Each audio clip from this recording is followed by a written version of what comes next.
Est-ce que ça serait pas le moment d'apprendre des trucs de base mais qui vont littéralement te changer la vie en tant qu'étudiant? Parce qu'en vrai, il y a des compétences qu'on n'apprend jamais en cours et pourtant sans ça, c'est un peu la dé dans ton quotidien. Donc aujourd'hui, je te donne 10 choses basiques que tout étudiant devrait maîtriser.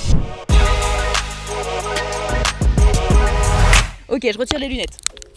En premier, maîtriser 4 ou 5 plats simples et pas chers. Bon, tranquille, t'as pas besoin de devenir Philippe Etchebest non plus, mais il y a des plats vraiment basiques qu'il faut savoir faire pour pas toujours manger la même chose. Le but, c'est d'avoir quelques recettes pas chères, rapides et équilibrées que tu maîtrises parfaitement. Par exemple, des pâtes carbonara. On commence doucement, là en vrai, on peut pas faire plus simple. Ça peut être ton petit plat réconfort de la semaine. En deuxième, un riz poulet légumes. Ça demande pas énorme de skills non plus, faut juste maîtriser la cuisson. Et là en plus, c'est le plat équilibré par excellence, t'as des bons apports pour la journée. En troisième, la quiche. Franchement, on n'y pense pas assez alors que c'est un classique. Après, ça implique aussi d'avoir un four. En quatrième, un chili. Alors tu peux faire un chili con carne, mais tu peux aussi faire un chili sin carne si tu manges pas de viande. Pour la recette, t'en prends une qui te plaît sur marmiton par exemple, et après tu sauras faire. Et en cinquième, des wraps. Franchement, ça c'est mon petit chouchou. Tu peux faire 1000 compos différentes, tu t'en lasses jamais. Il y a plein de recettes sur internet, après faut juste adapter en fonction de tes goûts. Deuxième chose à maîtriser, savoir gérer ton budget. Bon, ça tu vas peut-être vite te rendre compte que c'est indispensable. Personnellement, je connais pas beaucoup d'étudiants qui roulent sur l'or. Le plus simple, c'est d'utiliser la règle des 50-30-20. En gros, 50% de ton argent pour les dépenses essentielles, loyer, courses, transport, 30% pour te faire plaisir, sorties, shopping, restaurant, et 20% que tu mets de côté si tu peux, même si c'est que 20 ou 30 € par mois. Évidemment, quand tu es étudiant, les proportions peuvent varier, donc tu l'adaptes. Si ton loyer te prend déjà la moitié de ton budget, adapte-les. La base, c'est de savoir ce qui rentre et ce qui sort chaque mois. Et pour t'aider, tu peux te servir d'une application de gestion de budget, il y en a vraiment plein. Ça te permet de suivre toutes tes dépenses automatiquement et de voir où part ton argent. En troisième, utiliser l'IA intelligemment. Alors par contre, je précise, le but, c'est pas que l'IA fasse tout à ta place et que t'aies plus besoin de réfléchir. Là, il y a plus d'intérêt. Mais par contre, ça peut t'éviter de rester bloqué sur certaines tâches que tu trouves difficiles. Genre expliquer un concept différemment, apprendre à rédiger un mail, comprendre un contrat de location ou même un contrat d'embauche, ou préparer un entretien. Il y a des IA comme NotebookLM par exemple qui te permettent de te guider dans ton apprentissage et pas juste faire le taf à ta place. Il suffit juste d'utiliser les bons outils et d'envoyer les bons prompts pour qu'elle se transforme en coach personnalisé. On a sorti plusieurs vidéos sur le sujet justement, donc n'hésite pas à t'abonner pour ne rien louper. En quatrième, connaître les bons plans. Le problème c'est que beaucoup d'étudiants passent à côté d'aides ou de réductions parce qu'ils savent pas qu'elles existent. Donc conseil de rat malin, prends le temps de tout chercher et tout répertorier. Déjà, fais une liste des aides auxquelles tu peux avoir le droit. Tu peux le faire sur le site du gouvernement Un jeune, une solution pour voir si tu as le droit aux APL, à la bourse par exemple. Ensuite, utilise systématiquement ton statut étudiant. Avant de payer quoi que ce soit, demande toujours s'il y a un tarif étudiant parce que les enseignes vont pas le faire à ta place. Et le dernier conseil, crée une adresse mail étudiante et garde-la active. Il y a tellement d'offres qui sont réservées aux étudiants, Canva, Spotify, Notion. Il suffit souvent juste de s'inscrire avec ton adresse universitaire. Tu as aussi des applications comme Student Beans ou Unidays avec des offres réservées aux étudiants. C'est des réducs qui régalent, donc faut penser à aller checker. Dégage.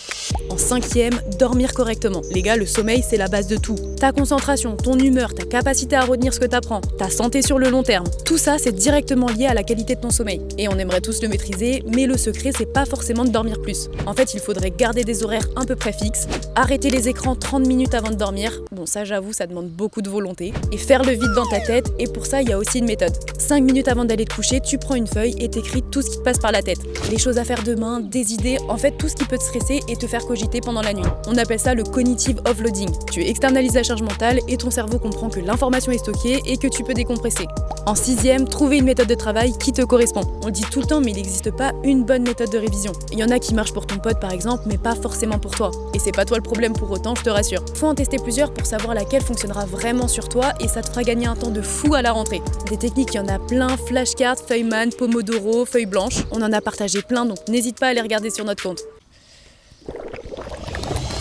En septième, gérer son appartement. Alors je le dis, la première fois que tu prends un appartement, tu découvres un tout nouveau monde. 100% tu vas être tenté d'appeler tes darons pour qu'ils gèrent ça à ta place. Mais c'est trop important d'être indépendant là-dessus directement. Vois déjà avec eux comment relever un compteur, couper l'électricité, réarmer le disjoncteur, lancer une machine. Franchement, c'est plein de petits trucs bêtes, mais si tu sais pas les faire, tu vas avoir des galères. Et au-delà de ça, il y a un truc très souvent sous-estimé, apprendre à entretenir au quotidien ton appartement. Parce que vivre dans un endroit rangé, propre, même un minimum, ça change complètement ton mood et ta motivation. En huitième, organiser ton temps. Si t'arrives premier jour d'études sup sans avoir d'orga, je te dis l'année va être compliquée. C'est plus le lycée, il y a beaucoup de travail qui s'accumule, beaucoup de matières différentes et c'est trop important de trouver ton équilibre là-dedans si tu veux avoir du temps pour toi par la suite. Il y a plusieurs applis de gestion de tâches. Personnellement, j'utilise Notion parce que je la trouve méga complète et très intuitive. Mais t'as aussi Todoist, Google Calendar, TickTick. À toi de trouver celle qui te convient le plus. En 9e, sortir de ta zone de confort. Quand on vous dit sors de ta zone de confort, c'est pas pour être chiant. Je le dis parce que personnellement ça me saoulait qu'on me le répète. Mais avec le recul, je peux dire que c'est réel. En fait, si tu tentes rien, y a rien de nouveau qui se passe et tu peux passer à côté de trucs qui peuvent être vraiment incroyables. Par exemple, si tu veux partir étudier à l'étranger mais que ça te fait peur donc tu te dis non, je vais rester, arrête.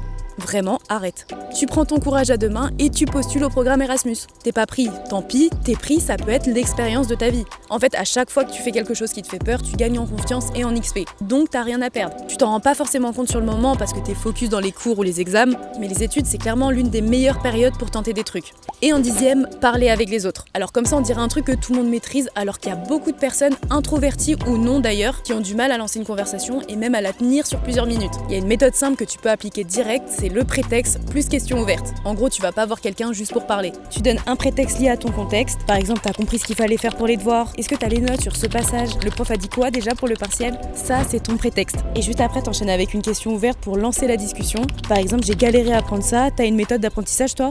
Ou t'as choisi cette filière pour faire quoi après? Et juste après, tu enchaînes avec une question ouverte pour lancer la discussion. Le but, c'est pas de forcer une amitié, c'est de créer une première accroche naturelle. Des fois, il suffit vraiment de pas grand-chose pour créer un lien avec une personne. Et dis-toi qu'à la rentrée, beaucoup d'étudiants ne se connaissent pas et cherchent à faire des rencontres. Si t'es arrivé jusque-là, merci beaucoup d'avoir suivi cette vidéo. Je t'invite à la liker et à t'abonner si c'est pas déjà fait. Ça reste le meilleur moyen pour maîtriser tout ce que je viens de te dire. N'hésite pas à me dire en commentaire quelles compétences tu maîtrises déjà et celles qui te restent à travailler. Et à me dire si t'as kiffé ce nouveau format. On se retrouve dans une prochaine vidéo. Bye!